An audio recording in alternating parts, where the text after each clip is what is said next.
ক্ষমতা নিশ্চিতে নিজের আপন চাচাকে 120টি ক্ষুধার্ত কুকুরের সামনে ছেড়ে দিয়েছিল কিম জং উন।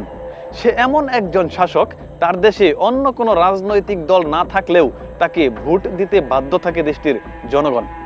আর ভোট দেওয়ার কেবলমাত্র দুইটি অপশন থাকে। প্রথমটি, কিম তুমি দীর্ঘজীবী হও। দ্বিতীয়টি, অত্যাচার এবং মৃত্যু। পৃথিবীর সবথেকে রহস্যময় ও অদ্ভুত কিছু নিয়মকানুন প্রচলিত আছে কিম জং উনের উত্তর কোরিয়াতে। দেশটির শাসক কিমের মতো করে কেউ চুল কাটতে পারবে না, আর যদি কেউ ভুল করে কেটে ফেলে তাহলে তাকে মৃত্যুদণ্ড দেওয়া হয়। তাছাড়াও সারা দেশে টিভির সংখ্যা মাত্র 50টি। রাজধানীর বাইরের টিভিগুলোতে মাত্র 3টি করে চ্যানেল থাকে, তাতেও সবসময় কিম জং উন সম্পর্কে ভিডিও চলতে থাকে। এসবের বিরুদ্ধে কেউ বিতর্ক বা সমালোচনা করলে তাকে দেওয়া হয় জেল অথবা মৃত্যুদণ্ড।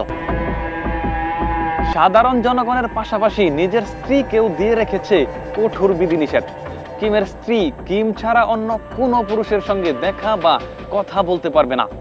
এমনকি নিজের বাবা এবং আপন ভাইয়ের সঙ্গেও কথা বলা নিষেধ রয়েছে।